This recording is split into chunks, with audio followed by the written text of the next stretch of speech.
तोहनी के बरगलवे के एक षड्यंत्र, एक साजिश, एक प्रोपोगंडा चल रहा हो कि ये जो लड़ाई है केवल महतो जाति के। नहीं नहीं नहीं नहीं, एकदम गलत हो। बाहरी लोगों के द्वारा तोड़े के षड्यंत्र हो कि तोहनी टूट जो, आपस में बैठ जो, ताकि तोर 32 लागू हो ही नहीं पा रहा। की कह कि महतो की लड़ाई, कैसे महतो की लड़ाई हुआ भाई? अगर महतो की लड़ाई रहता तो यहाँ नहीं लिखा रहता कि झारखंडियों की पहचान 1932 का खतियान। वहाँ क्या रहता? महतों की पहचान 1932 का खतियान। अगर मुसलमानों की लड़ाई रहता तो वहाँ लिखा रहता कि मुसलमानों की पहचान 1932 का खतियान। अगर आदिवासियों की लड़ाई रहता तो वहाँ लिखा रहता आदिवासियों की पहचान 1932 का खतियान। पर ऐसा नहीं है। वहाँ क्या लिखा हुआ है? झारखंडियों की पहचान 1932 का खतियान। झारखंडी मतलब कौन? जो यहाँ रचते हैं, जो यहाँ बसते हैं, जो यहाँ के कल्चर को, यहाँ के संस्कृति को जानते हैं, वो झारखंडी। और हम झारखंडी हैं। हमारी जात क्या है? हमारी जात एक ही है, वो है झारखंडी। और इसलिए एकजुट होना है और लड़ना और 32 को लेना है। हम केवल ये नहीं कहते कि हमें केवल 32 चाहिए, नहीं, 32 को केवल डेडलाइन माना जाए और हमारे पास जो सर्वे सेटलमेंट है उनको सबको लागू किया जाए।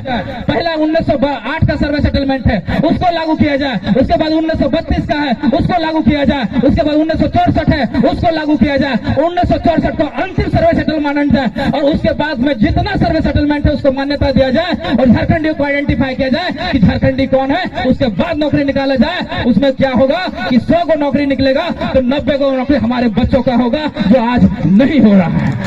ये है 1932। इसको समझना पड़ेगा और इसको आज लीजिए, कल लीजिए, परसों लीजिए, 100 साल बाद लीजिए। अगर झारखंड रहा तो 1932 आपको लेना पड़ेगा और किसी भी कीमत पर लेना पड़ेगा, तभी आप सुरक्षित हो सकते हैं। घर को सुरक्षित करते हैं तो सबसे पहले दरवाजा लगाते हैं, उसके बाहर में एक दीवार खड़ा करते हैं कि चोर घुस ना जाए। लेकिन क्या हुआ कि झारखंड को लूटा जा रहा है, लेकिन आज तक लोग दरवाजा नहीं लगाया, आज तक बाउंड्री खड़ा नहीं किए।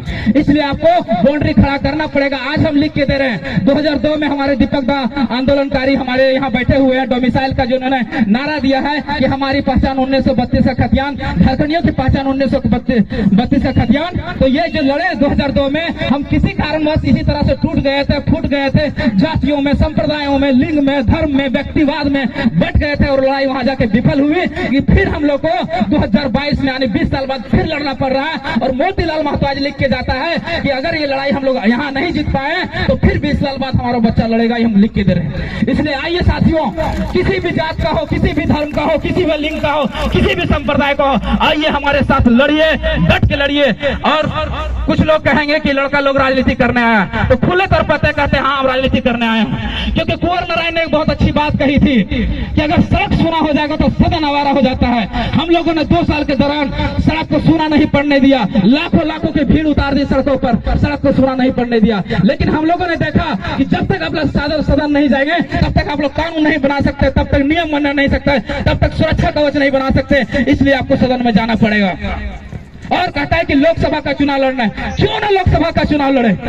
जब हमारे यहाँ 28,000 कंपनियां हैं, 28,000 की कंपनियां, सारा सेंट्रल सरकार नियम बनाती है, तो हमारा लोग अगर वहां नहीं जाएंगे, उस सदन में नहीं जाएंगे, तो हमारी बातों को कौन रखेगा? केवल हम कोयला का धुआं पीने के लिए नहीं है, केवल हम पानी का प्रदूषण झेलने के लिए नहीं है, केवल अपना गुर्दा, अपना फेफड़ा बर्बाद करने के लिए नहीं है। हमारे लिए कानून बनाना पड़ेगा। कानून ऐसा हो जिसमें 100 को, उसमें 90 को नौकरी हमारे हाथों में होना चाहिए। सी और डी की नौकरी उसमें 90% हमारे बच्चों को, ऑफिसर का नौकरी उसमें 75% हमारे को, प्राइवेट की नौकरियां उसमें 75 को हमारे को। ऐसा नियम बनेगा तभी हमारा झारखंड सकुशल होगा। नहीं तो आज झारखंड का पलायन का दर्द इतना बड़ा है कि हमारी बेरोजगारी दर 12 से बढ़कर 18% हो गया। 18% यानी 3.5 करोड़ की आबादी को अगर निकालते हैं तो 60 लाख लोग बेरोजगार हैं। अगर उसमें युवा पीढ़ी को निकालते हैं तो 40 लाख। चलिए 40 लाख को भी छोड़ देते हैं। झारखंड सरकार के ही डाटा को लेते हैं। जब उसने कहा था कि हम 5,000 और 7,000 बेरोजगारी भत्ता देंगे, उसके लिए रजिस्ट्रेशन करवाया गया। रजिस्ट्रेशन में क्या हुआ? जब रजिस्ट्रेशन करवाया गया उसमें 9,95,000 बच्चों ने रजिस्ट्रेशन करवाया। इतना बेरोजगारी है, 9,10 लाख हमारे जो युवा पीढ़ी है वो बेरोजगार हैं। ये दर्द कब दूर होगा? ये टीस कब दर्द दूर होगा? जब हम लोग विधानसभा और लोकसभा में घुस के अपने बच्चों के लिए, अपने आने वाली पीढ़ी के लिए कानून बनाएंगे। इसलिए 2019 का चुनाव देखें, आपने जेएमएम को देखा, बीजेपी को देखा, सबको देख लिया, बारी बारी से आजसू कांग्रेस सबको देख लिया, लेकिन किसी को कोई फायदा नहीं हुआ। अबरी जो वोट करने जाइएगा अपने बच्चों के, छोटे छोटे बच्चों के आंखों में देख के जाइएगा और वोट उसको कीजिएगा जो आपके लिए नीति बना सकता है, जो आपके लिए नियम बना सकता है, जो आपके कानून का बात करता है, जो आपके हक अधिकार की बात करता है, उसको चुन के भेजिएगा। और गिरिडीह लोकसभा से हो सकता है कि जेबी केसेस आएगा तो आप लोग पीछे मत हटिएगा, ये आपके आने वाली पीढ़ी का सवाल है दादा। इतनी बात कह के हम अपनी वाणी को विराम देते हैं। धन्यवाद। जोहार, जय हिंद।